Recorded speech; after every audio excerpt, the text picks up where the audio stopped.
What is going on, people? We are Tottenham TV, back from Manchester. Spurs have taught Manchester City a footballing lesson at the Etihad.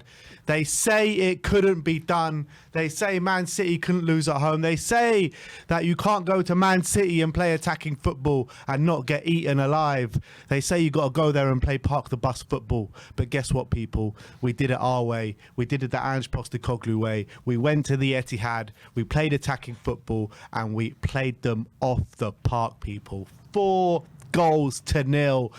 Man City's first loss at the Etihad for 2 years, over 50 games. I think it's 53 games unbeaten there, which is an unbelievable feat for Tottenham Hotspur. We've beaten Man City now twice in the space of, a couple of weeks now. And yeah, you got to say Man City are on horrific form at the moment, but I don't think that takes any gloss off this game and any gloss off this performance, because from 1 to 11, every man on that pitch deserves so much praise of the highest order, man, because last night was, I'll say, it was just unbelievable, man. It really was. It was a performance that you just got to sit there and just sit watching the highlights, watching the game back, watching everything, watching the salty rival fans on social media. I'm just loving every second of it, man. And to be there was something special last night. It's just who we are, mate. It's just who we are, mate. And it's just so classic Tottenham when we're probably at one of our lowest points since Ange took over after that defeat to Ipswich. You know, you're thinking, is there ever going to be any consistency in this team? And look, those questions are still out there. But knowing we have to go to the Etihad to not fall too far behind in what we want to achieve this season, having in the recent weeks a lot of big question marks over our recent performances away at Palace and at Ipswich, and you're thinking, you know, is this team heading in the right direction? Our performance is getting worse. There's all these rumours about players not being happy with Ange and falling out and all this nonsense over the international break, and I just think Ange really needed that performance. I think this fan base needed that kind of game and that performance. I needed it, man. I needed it desperately, man. I needed it. For all the criticism I've given this team over the past couple of weeks, for everything I've been talking about the team, Ange, Levy, everything, I think I just needed that so much yesterday. And now, finally, I can start thinking positive. But look, let's not get away from it. We need to back this up on the weekend, but I don't want to talk about that today. I want to talk about whatever happened on that pitch yesterday, because it was just phenomenal from start to finish. I know we came under pressure in the first 10 minutes and, you know, they got down our right-hand side with Pedro Porro, Savio doing some great work and Haaland having a good chance and Vicario being forced into a good save. But after the first 10 minutes, once we settled into the game, settled into our rhythm, I thought we were astonishing. Literally, such a professional performance, wasn't it? We dug deep, we stayed compact when we needed to be. We were so hard to break down, and when we got our chances to go forward, we were clinical. We were creating even chances, but we didn't finish up as well. We could have scored more than 4 goals on the day. I mean, everyone on that pitch put in above 8, 9 out of 10 performance. You can't fault anyone on that pitch. Yeah, to go there and perform like that in the circumstances it was extraordinary. And I think everyone was just watching the game in absolute shock. Like, is this actually happening? We're actually battering the 4-time league winners, or 4 consecutive league winners, Man City, on their own patch. A team who haven't lost at home in 2 years. I think it was just unbelievable that you're watching this team completely take them apart whenever we got the ball. Yes, we had to dig deep at times. Yes, we had to be compact, and we had to definitely be concentrating. And, you know, Decky and Son, they had to dig in terms of running back, supporting their fullback, and very much digging in and defending correctly and concentrating. But I said in the preview, the most important thing is when we get the ball, we can't just be lumping it clear and, you know, just inviting more pressure on us. We actually have to use it. We have to know how good we are on the ball and play our way through Man City and actually use our quality that we know we have going forward. That's exactly what we did. Whenever we did get the ball, whenever we got forward, it looked like we could score. Yeah. We were just carving them open like a knife through butter. They didn't know how to deal with any of them. Whenever Decky got the ball, they just couldn't handle it. They couldn't get the ball off him. He was so strong. And obviously, you know, when Decky gets a little bit of space, he's got the quality. Madison coming back into the team, you know, after a bit of a spell out of the team, what a massive occasion it was for him. A lot of people questioning James Madison going into this game. A lot of people looking at the lineup saying, why are we playing Madison? Why is Johnson, who's so quick, would be perfect for this game? Why is he not starting? And he absolutely proved everyone wrong, because he put an absolute masterclass, James Madison, on the day. And it was just so important that we responded to that result against Ipswich with 3 points yesterday. But the most incredible thing is the manner of the 3 points. Going to Man City and winning in that kind of manner. There's not many teams who can do that. And to do that with Dragusin and Davis as your centre-backs without Romero van de Ven. Imagine, if Arsenal went to the Etihad without Saliba and Gabriel, would they be able to do what we did? They went with Saliba and Gabriel and they weren't able to do what we did. So it's, you cannot be sniffed at that is what this team is capable of. That is the ceiling of this team. Don't say that there are not many teams that can do that. There are no other teams that can do that, because that's been proved ever since Pep Guardiola has joined Man City. Nobody's done that. Nobody's gone there and had such a comprehensive victory. The 4-time champions, the best team in the world right now in this Manchester City side. They haven't lost at home for 2 years, people. 2 years. And we've gone there and we've absolutely taught them a footballing lesson. We've played them off the park. We've scored 4 goals and it could have been more. We have got players having world-class performances, and we need to keep this consistent now. If we put in these performances, if you put in a performance like that against anyone, you're beating anyone. There's no one that can beat us when we play like that at all. And I think that proved yesterday. And I would even go as far to say, we were talking about it a lot on the way back, but I genuinely believe that this is the best away performance Spurs have ever put in definitely in my lifetime. I can't remember a better away performance than that, because you look at sometimes when we go away to the big clubs, right? Like maybe we would go on a 2-0 lead, 3-goal lead, but then we'll stutter towards the end, concede one, concede another. That would be classic Spurs, and maybe hang on for dear life at the end, and maybe you do, maybe you don't. But I don't remember. The only one that comes close is probably the 6-1 at Old Trafford behind closed doors with Jose Mourinho, but they were down to 10 men from early on in the game. And also, I don't take COVID results. Yeah, there's that as well. But can you remember a more comprehensive victory against this level of performance away from home? I don't think there's been one. I don't think there's been one. I don't remember a win even by more than 1 goal, let alone 4. You know what I mean? I think the only ones that spring to mind was obviously we won at Stamford Bridge for the first time in 20, however long it was, 30 years. But that was 3-1. Obviously, that was a big win, but obviously Conte's Chelsea were a good team, but they were no Pep Guardiola's City. Obviously, we won at Old Trafford when for the first time in 25 years when we beat Fergie's team. Obviously, they were a good team. But again, it was 3-2. We were hanging on for dear life near the end. It was very close. Obviously, we won at the Emirates 3-2, but again, we were 2-0 down and we had to claw it back, and it was another drama. Each time we've had a big win like that, we've had a few, but not many. First of all, it's rare. But when we have had them, they've always been drama, crazy games, crazy close games. Think about the game we beat Guardiola at the Etihad under Conte. Crazy game, 3-2. They scored in stoppage time. We scored in stoppage time. It was just a crazy game. I can't think of a game like yesterday where we were just so comprehensive and just the game plan just worked so well that we absolutely destroyed them, and we looked so defensively resolute. We conceded chances, but it was good. A lot of them was good defending, and obviously Vicario had to be in good form. But I was looking at a lot of the saves Vicario made. There were some good saves in there. Don't get me wrong. There weren't any saves that I didn't fully expect him. I wouldn't expect him to make, a keeper of his quality, because we know what a good shot stopper is. The one that was actually offside. That was a brilliant save, yeah, but that was obviously offside. Some of the chances that Haaland missed was actually from good defending from Tottenham, because there was some good blocks. The one in the first few minutes where he takes a touch and shoots, it's a really good block from Ben Davis. You got to put that down to good defending. A lot of the time, it was Vicario make himself big, but they weren't saves where you're thinking, wow, how's he saved that? There was just he's just doing the basics, the fundamentals of goalkeeping really, really well, Vicario. And we've said many, many times, he's a really great shot stopper, and there's very few times he concedes goals where you're thinking he could have done better with those goals. Usually the shots have to be very good to beat Vicario, and their shots weren't that good yesterday, fortunately for us. But to win like that, 4-0, keep a clean sheet at the Etihad with our second choice backline, it's unprecedented for Spurs, I think, in terms of that kind of win away of a Big Six team.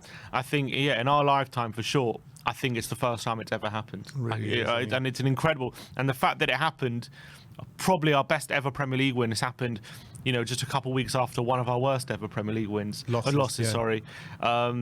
Is Spurs. classic Tottenham. You can't write this shit. You cannot write what is going on with Tottenham Hotspur at the moment. And I mean, every Spurs fan has a right to be frustrated with the way things have been going. If you did write that, they'll probably say it's too unrealistic. You know what I mean? It's just like, how the hell is this even possible? How the hell? We were saying in the preview, like, it'll be just so classic Spurs if we just go up there and win the game. A team that haven't lost at home, like, for the last 2 years, and like, but not 4-0. You cannot write Spurs going up there and winning 4-0. Like, starting from the Crystal Palace game, right, when we lose and they hadn't won all season, then we go and beat Villa, we go beat Man City. Man City hadn't lost at that point. But it seems as though each time we come up against a team with a record, whatever the record is, exactly, it has to goes out the window. Has to go out the window. That's what Dr. Tottenham is, positive or negative. Exactly. And don't have a record when you come up against us. So Villa hadn't lost away from home all season. They come to us, they lose 4-1. We beat Man City in the cup. They haven't lost all season. Then we bloody have Ipswich, who haven't won a Premier League game all season. We lose to them. And then we go to the Etihad, where nobody's won for the last 2 years, and we go and absolutely rip them apart 4-0. Like, you cannot write this stuff. Like, how is this even possible? Yeah, as we were saying before, like, as a Tottenham fan, what are you meant to think of this team? Like, clearly you can see when things are clicking and things are at their best, and we're on our game. We are near unstoppable in some facets of the game, and we are just so move the ball so quickly. Our playing from the back, our build-up play is exceptional, and our pressing, it got us loads of chances yesterday, and we looked so electric in attack. And like yesterday, I know we conceded chances, but we looked very resolute, and we were digging in deep, and we were making sure it was difficult. And then you have performances like Palace and Ipswich against teams near the bottom, and you're thinking maybe this team isn't as good as we think it is, but it's maddening as a Tottenham fan. Like, this season has just been crazy, but hopefully this can be a bit of a turning point. We've said it so many times, but we have to hope. We have to hope each win, when you get something like this, if the team can't be convinced in Ange's way of playing, when you get a result and performance like that, then there's never going to be no convincing. We spoke about after the Villa game, right, that being a statement win, a team and a rival for a top four coming to Tottenham and completely wiping the flooring with them. Obviously, it didn't really come to pass because we lost to Ipswich in the next Premier League game after that. But this is like, if you look up statement win in the dictionary, like a win away at Man City in the manner that we did, that is the definition of a statement win.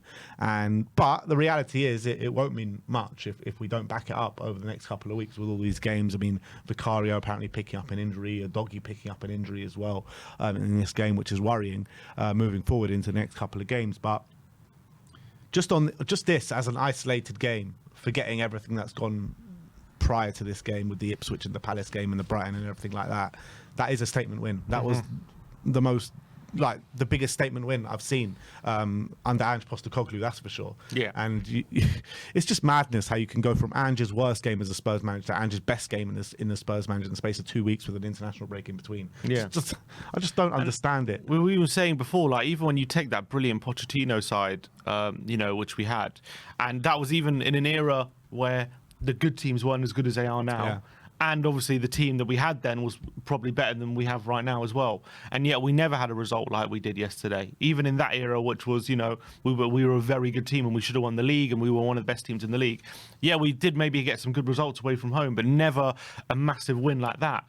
And that just goes to show how rare that is and how impressive that is. Under any manager. And I'm saying Poch was our best Prem manager, so that's like the what you should be striving for, I guess, or what we should be comparing us to. And we've even in that era, we never had a performance away from home like that. And people can say injuries and stuff. How many times have we gone away to a team where they've got loads of injuries, thinking, oh, we're just gonna, it's a good opportunity, and we end up losing because because actually the injuries don't make that much of a difference. And yesterday, they still had a great team out there, whatever the injuries were to Rodri and whatever. Look at that 11, especially the front line. They've still got a very good front line out there. They've still got some unbelievable players. And I know they're maybe not functioning at their best right now, but they still never lose so heavily, ever, to any opposition. And to wipe the floor with them like we did, and to be so ruthless. And what was so lovely to see as well is definitely 100% Tottenham teams of the past 2-0 up, they either shit themselves or they just, drop deep and just hope for the best kind of thing. Yeah, they wouldn't keep Tottenham going. teams of the past. This season we've seen it with Brighton. But I'm saying they wouldn't keep going for goals. They wouldn't keep going for that third and fourth goal and keep being positive, keep looking for opportunities to go forward. Most teams of the past would kind of shut up shop and kind of just defend that lead. But that's not that's not who we are. That's not what we do. It's not who we are, mate. And, for all the frustrations some fans have of, can he be more pragmatic at times? Can he do this? Can he do that? Well, this is the reason why he wants us to play this way, because he doesn't want us to go into a mode where we're just clinging on, we're just lumping the ball forward and inviting pressure on. He wants us to always be looking to go forward and always looking for opportunities to score goals, and that's the philosophy. That's his fundamental, non-negotiable, I think, is his term. So that's how you get a 4-0 win at the Etihad, because of that kind of thinking. And let's just hope we can really take this on board. And yeah, I mean, it's incredible. Yeah, you look over the past couple of years, we have had leads at the Etihad, and we've won one. We were 2-0 up a couple of years back. We ended up losing 4-2 in the second half. And what I was most impressed about, going in 4-0 at half time, the manner of the professionalism of that performance is no erratic play in there, no one panicking, no one lumping the ball long to aimlessly to no one. It was very calm, measured, professional. Everyone stuck to their jobs, everyone stuck to their tasks, everyone knew what job that they had to do. And Man City, they had a lot of possession in that second half. They were definitely giving it. And we stood up to the challenge. Everything that they threw at us, they just could not. They could break us down at times, and Vicario did have to make a couple of saves and some top saves there. And I think he was unbelievable. I think that was probably Vicario's best game in a Spurs shirt. But it was the manner of the professionalism, and that's not something maybe that you associate with Spurs and this Ange Postecoglou team, where it's just so calm and measured. Yeah, we managed the game incredibly well, I thought. Second half, we're winning cute little fouls when we needed to, slowing the game down. But also, when we wanted to get our foot on the ball, we wanted to just, calm things down and play our game. I thought we did that exceptionally well in that second half. And I just thought Ange did really well. I thought he did the right thing at the time, taking Son off and bringing Brendan on the hour, because I just thought, 10 minutes. I actually thought Son wasn't having a bad game, but I thought for the 10 minutes before he went off, he was giving the ball away in stupid areas and being a bit sloppy. I don't know if it was fatigue or something, but that was the right decision. I think that kind of stopped that as well. Maybe having that energy for Brendan coming on, and obviously he got the fourth goal as well. I think that was he managed the game very well with his substitutions. And I just thought we put in a very mature performance, which is very unlike Tottenham. And we played like a top team. We played like we went to the Etihad like a top team would. And that is something that we just haven't seen from this club in forever, probably. And actually going there and playing like we're the better team, not playing like we're inferior. And that is the mentality that Ange wants us to have. He wants us to play like we're the better team. And yeah, we had less possession than we usually do. But that's also something that we don't get credit for. Ever since the Brentford game, we have been managing games with a lot less possession. We haven't been so focused on just keeping the ball for the ball's sake. If we need to be a bit more transitional, we can do that. And that's, I think the first, 5 games of the season, we were very possession-based heavy, and we were controlling games. And it was fine, but, I think it led to teams being very, very deep against us and us just having to pick locks all the time. And I think since then, we've allowed a bit more possession against us, and what it's led is a lot more space for us to play in, and we're exploiting it very, very well, I think, of late. And that was another example of it, I felt. Yeah. Let's go through the goals, because the goals were of the highest caliber, weren't they? The first one with a ball from Radu Dragusin, who bloody hell, him and Ben Davis, the performances that they put in was incredible. But Dragusin plays a long ball out to the right-hand side. Kulusevski wins the ball, and he completely skins Guardiola alive, Disney, and he puts in the most perfect cross. What a ball from Decky. Was it in the opening 10 minutes, 15 minutes, whenever the time of the game was? And obviously, Madison was there at the right place at the right time. Great run to the back post, great volley into the back of the net. But that cross was of the highest caliber, wasn't it? It was incredible. And look, obviously, a lot of people are questioning Decky out wide again because, we like him back in the centre. But it's that kind of quality, which, look, let's be honest, I know Brennan did it for Wales, but Brennan wouldn't have done that. He would have tried to go on the outside, and I don't know, maybe he would have got some joy, but that's what you get with Decky, quality when he's given time and space. And unfortunately, Brennan, as much as I love him, he's very effective at what he does, but he's not one of those players where you give him time and space and he's definitely going to make a difference. Whereas Decky, he just has that quality to put it on a sixpence. And first of all, he does it so well to win the ball off Gavardio, because Gavardio, hands down, should be winning that. Yeah. It's not, I mean, it's a fine ball from Dragusin, but it's not like the best ball. And Gavardio was definitely favourite to win that ball. But you just know, Decky, if you just allow him, if you allow him an opportunity to try and outmuscle you and win and get the ball ahead of you, and if you're not at your strongest, he's going to outmuscle you because he's so physical. And he just literally barges Gavardio out of the way. And this is Gavardio, £70 million defender who's been brilliant, I think, for a large part since he's come to the Etihad, come to Man City. And he's just barged away like he's like a championship player, pretty much, from Decky. And first of all, that goal also doesn't happen unless Porro is busting a gut to be in support of Decky, because the reason Gavardio backs off is because Porro's on the underlap and he forces Gavardio to back off. But what it led to was Decky just in acres of space to pick out the ball. And Madison makes a brilliant run, makes sure he's peeling off Gundogan, getting him behind John Stones, and it's just on a sixpence, and it's a brilliant look. He has to take it on the volley on the run as well, so it's not the easiest finish. It makes it look easy on his weaker foot. I know he's got a good left foot, but it's on his weaker foot, and confidently past Edison. And that is also something, to be fair, we need to see more of Madison doing, because he's always stuck in these deeper roles. I know yesterday Decky was out wide, so maybe he had a bit more license to go forward, but I always feel like Madison is such a killer when he gets in the box. He's a brilliant finisher. He's got that ability to have that composure. And I feel like this season, I know he's got a few goals, but we haven't seen him in those kind of positions enough. And we just saw yesterday, once he gets in those positions, you just give him a bit of service, and that's what you can do. How many goals is he on now this season? In the Prem, he's on 5. That more than the whole of last season? He got 4 last season, yeah. So already more than the whole of last season. You know, he's come under a lot of criticism this season. You know, there were rumours about him falling out with Ange. I did hear a report today that saying that they did have a bit of a heart-to-heart over the international break, Ange and Madison, and maybe that's why he was starting in the game, and that's why he put in such a big performance against Manchester City. But look, it was a top performance from James Madison, and we need to keep him consistent, and we need to keep him in this kind of form, because when he is in this kind of form, when he's in this kind of mood, he can be unplayable. He really can. And you look at that second goal, how he made that set. I know it's a poor pass from Gavardio, but Madison picks it up. He plays it into Sonny, and that run that Madison does and peels around the back of the defender, and then Sonny just knows where he's going to be. And the little dink over Edison as well. It's not an easy thing to do. So that goal was all from James Madison. It was incredible, wasn't it? Yeah, and I know, Gavardio obviously didn't cover himself much glory with that one again. Because he gives it straight to Madders. But again, it comes from our pressing. We know the way we play and with the way we try to ask questions of teams.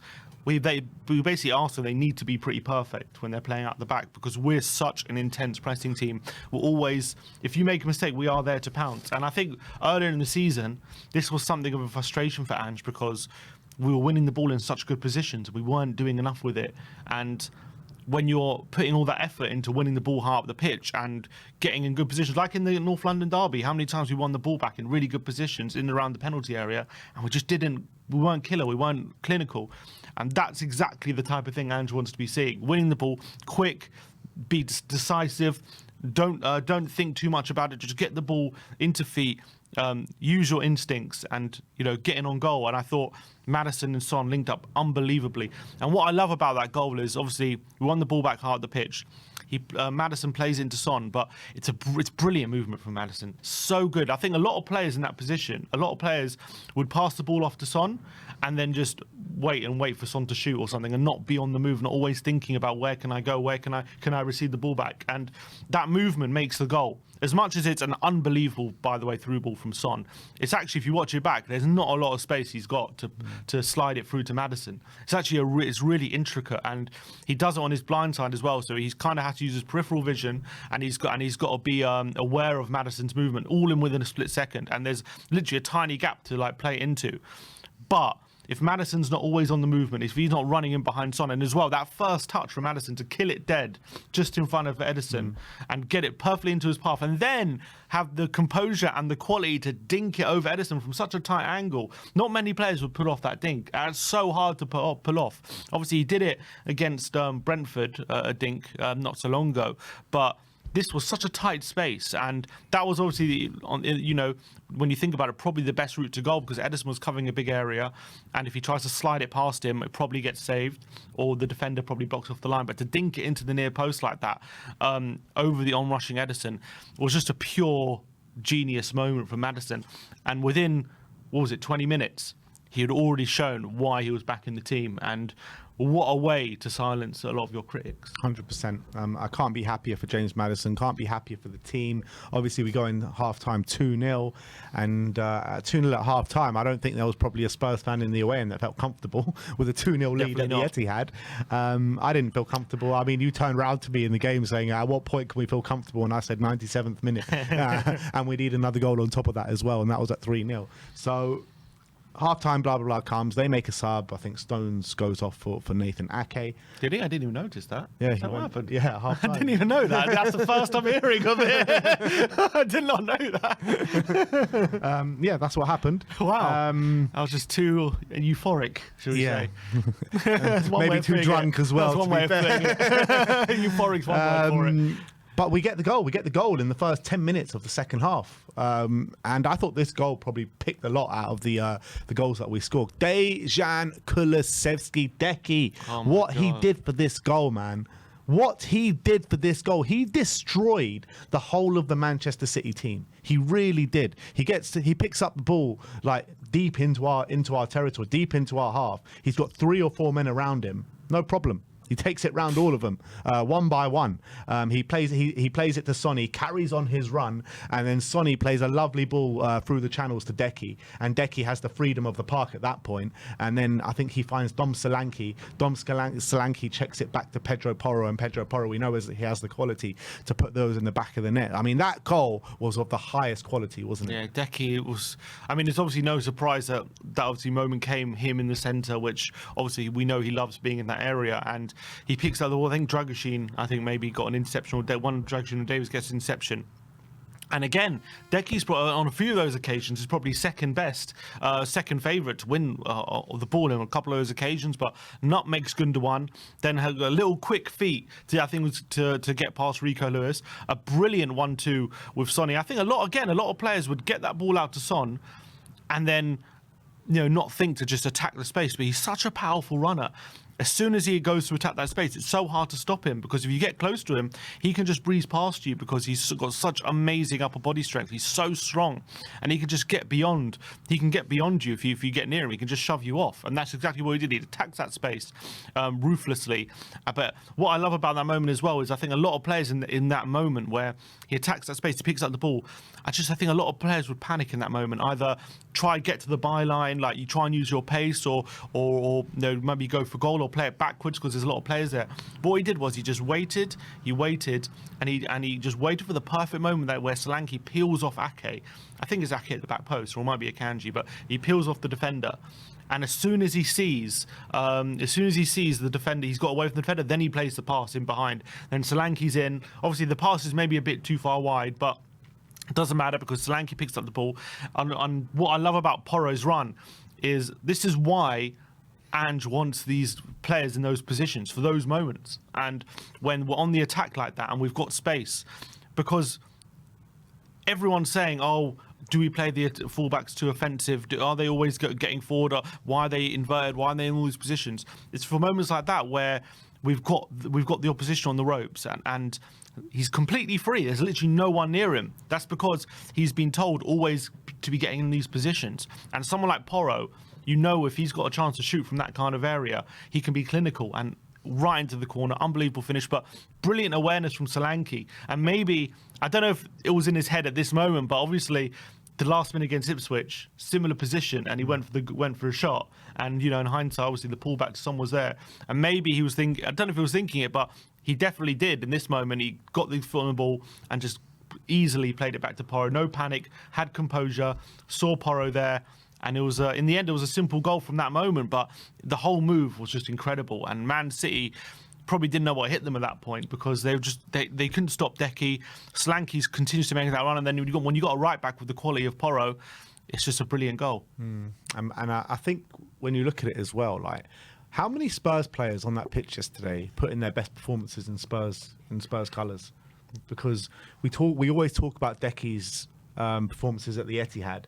And you're just thinking, like, can it ever get better for Decky at the Etihad? And it just got a whole lot better, man. He put his best performance in the Spurs shirt, in my opinion, Kulusevski yesterday. And he's had some stormers this season, and he's had some stormers at the Etihad. Madison put in his best display in a Spurs shirt yesterday, in my opinion. Vicario put in his best display in a Spurs shirt yesterday. Dragsheen put in his best display in a Spurs shirt yesterday. I would even go as far as to say Ben Davis put his best display in a Spurs. Ben Davis, he's been here for 10 years, bro. He's been here for 10 years. And I think he put his best display in a Spurs shirt yesterday. I'm trying to just look at who else I'm thinking who else could be up for that, but probably just them.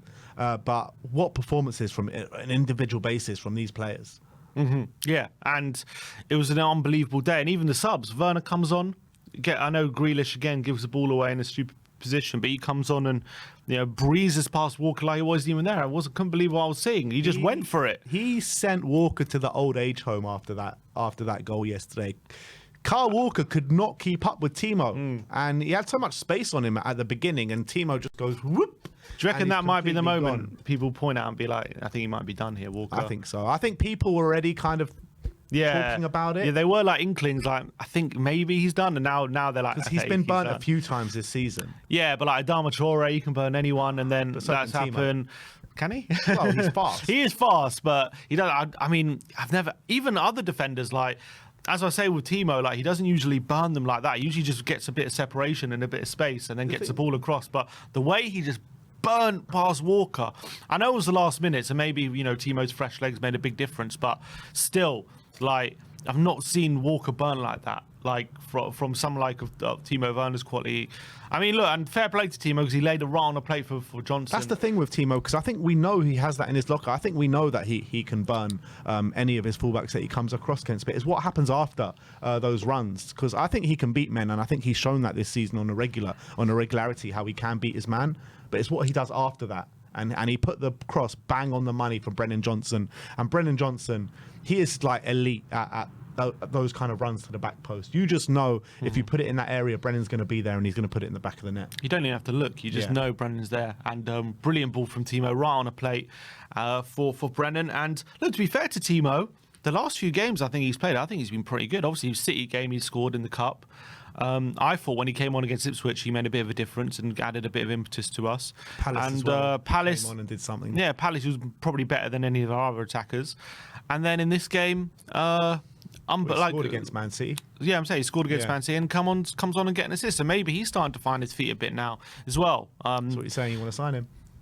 No, I'm not there yet. But I'm just saying maybe he's starting to just gain a bit of confidence, because clearly that was something that was lacking. And Brennan as well got another goal. And what was great about Brennan is he obviously lost his place. I don't think it was any fault of his own, because I think he's been playing well, but obviously he wanted to fit in Madison probably, and he just thought that was the best way to do it.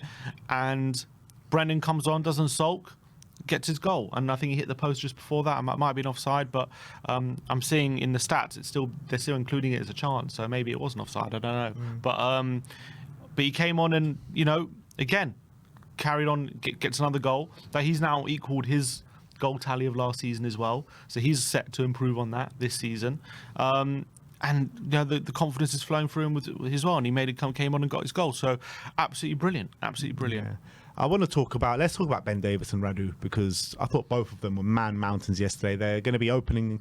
They probably got back to their hotel after the game, or wherever they slept when we flew back home after the game. They must be getting back to their bedside table, emptying their pockets. Haaland's there.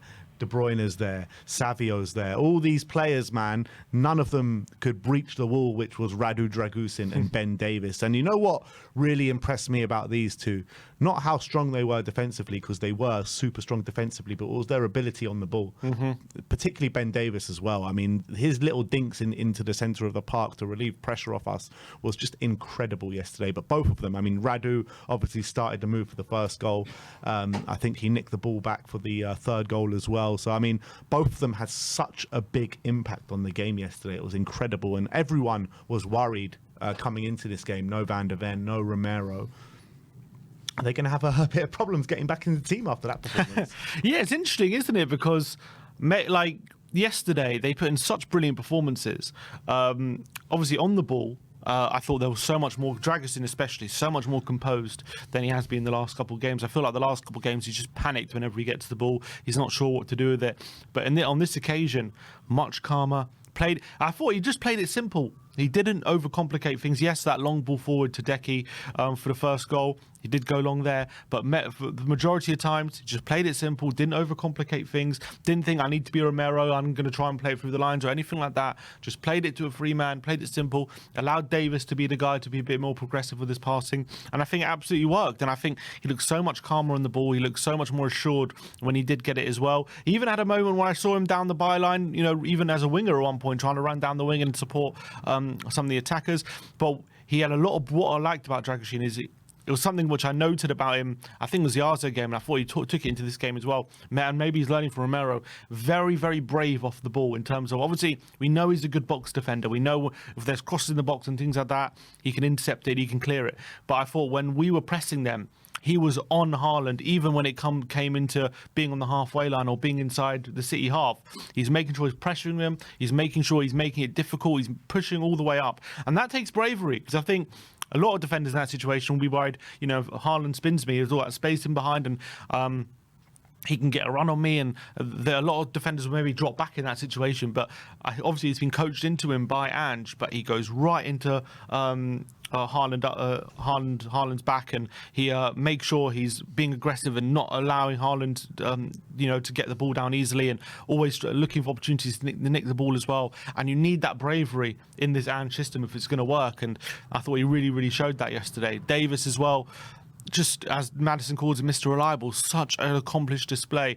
And there's one thing doing that, in these games where he's come in this season. I know he's come in this season in big games, but there, some games are like, Europa League games or whatever, even like City at home in the Cup and Villa at home in the league, where obviously there are big moments for him to come in like that. But to do it away from home at the Etihad, up against Erling Haaland, up against a team who haven't lost in 2 years and keep a clean sheet like that, I mean, the praise can't be high enough for him, because he just gets so much not abuse but criticism, and people calling him not good enough and all these different things, and someone we have to move on from. And that might be true, but when you're putting in performances like that and in games like that, I mean, if you can do that away at the Etihad, when can't you do it? So unbelievable from him. If this is going to be his last season, which it probably is, maybe they will offer him another year extension, but I don't think they will. If this is going to be his last season for Spurs, he is going out in some style, because I think every time he stepped on the pitch today, he's done himself and he's done the club a really good service. I think he's been brilliant this season. Yeah. So I can't praise him enough, Ben Davis, because he stepped in every single time, and every single time he's stepped in, everyone's had their worries. Yeah, and he's delivered. So brilliant for him.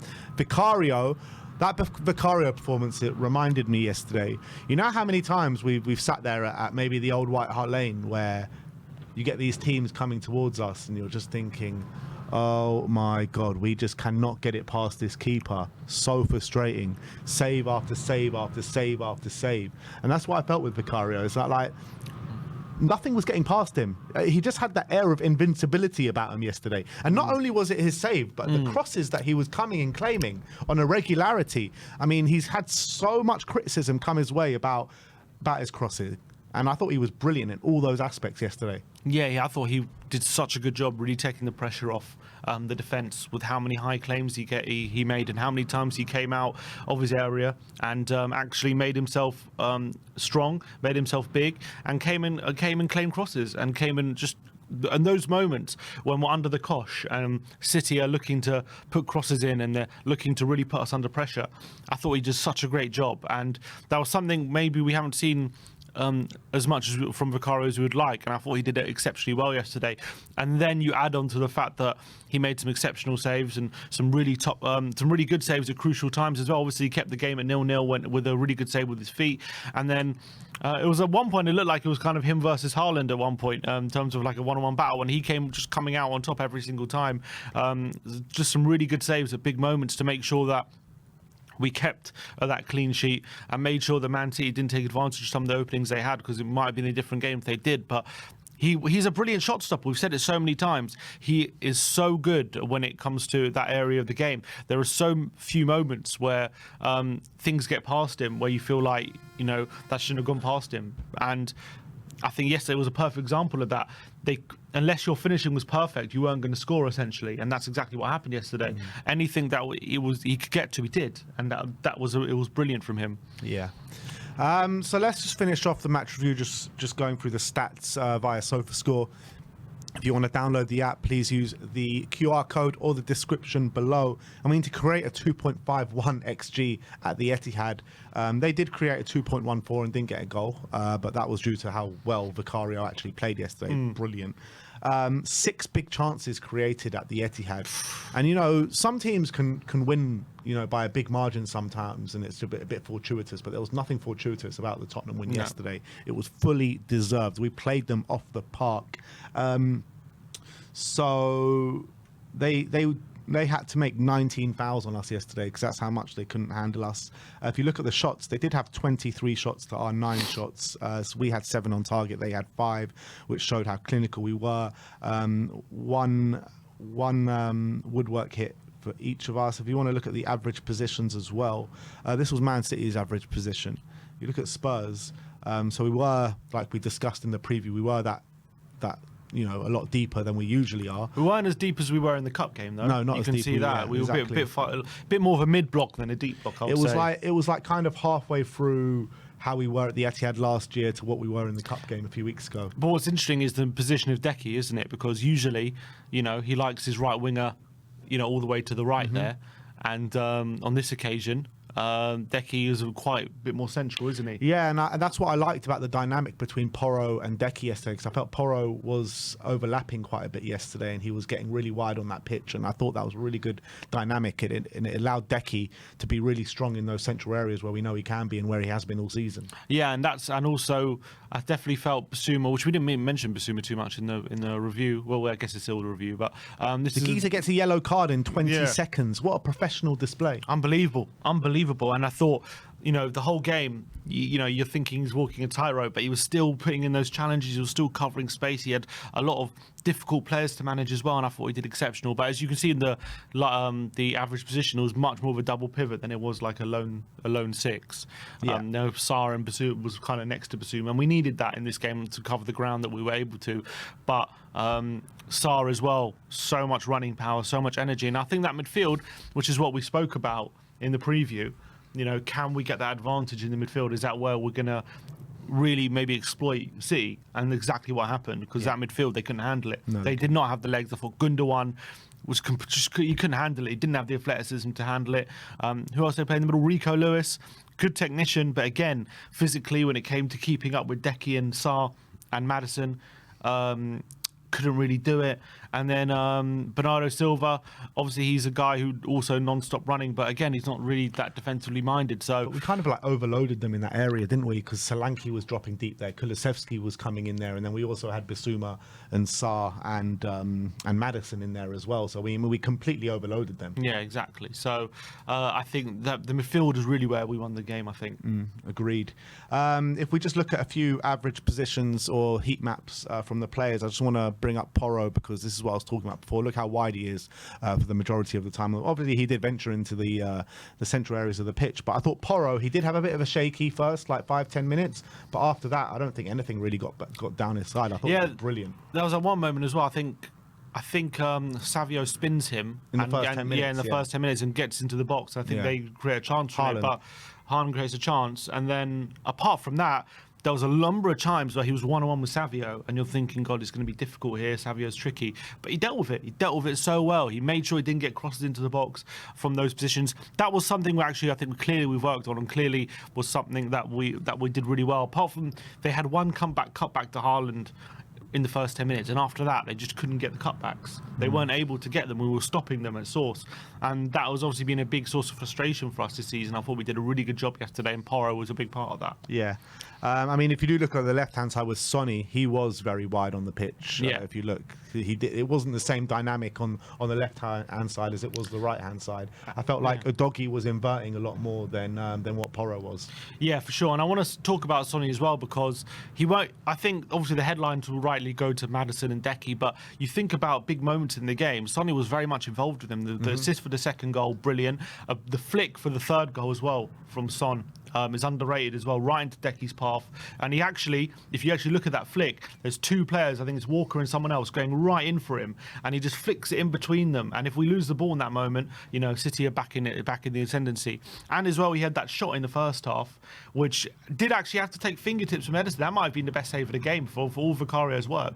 The best save might have been that, because I thought when I first saw it was just like a good save, but when I saw the replay, right fingertip, that's going right into the corner. And Edison had to be at his very best at top. You know, Sonny's that's the Sonny zone. Exactly, he's clinical from that area, and it was so close to being an unbelievable effort from him. So I thought he actually had a really big impact on the game. He did.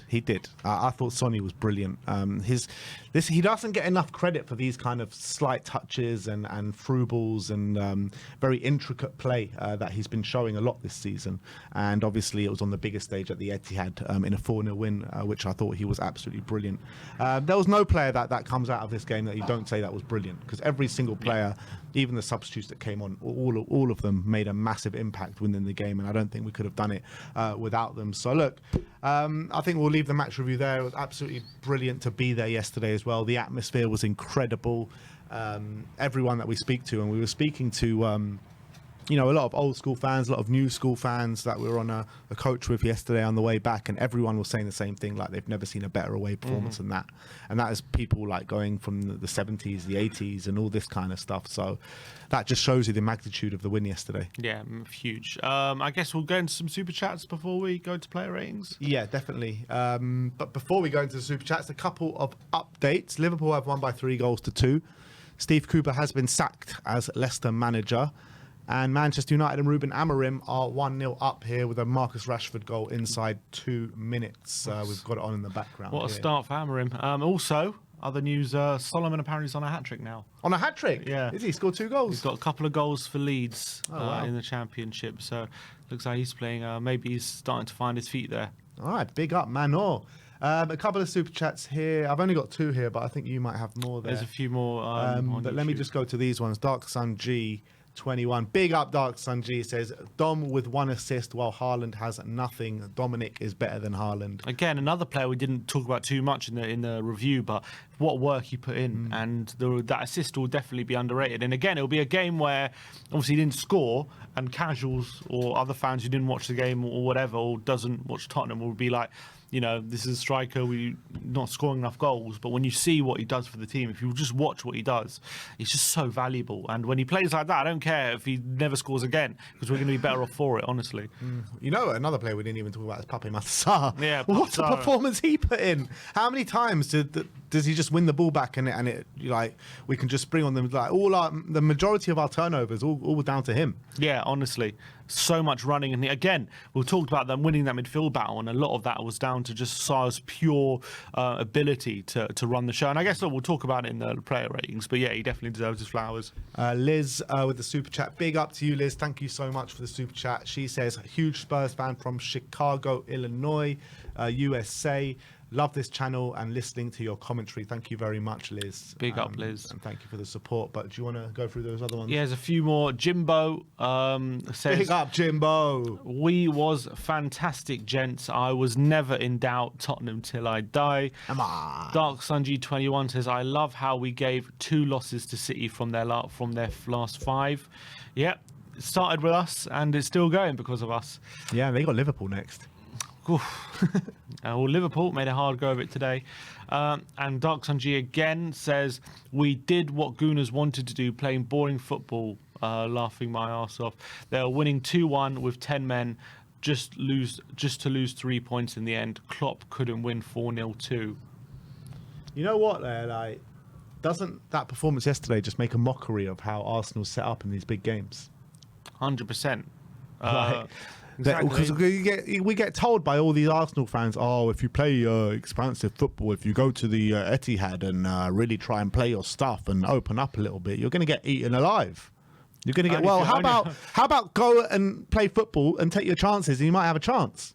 Exactly. And I think it comes from an inferiority complex. You only play like that if you don't feel like you're the better team. And look, I don't think whether us fans feel like we're better than City, that's the mentality Ange wants to instill in the players. I don't think Ange sits there and deludes himself to think that we're better than City, but he still backs us and he backs the quality that we have to go and hurt them. He wants us to play as if we're the better team. That's how he wants us to think, and that's exactly what we did yesterday.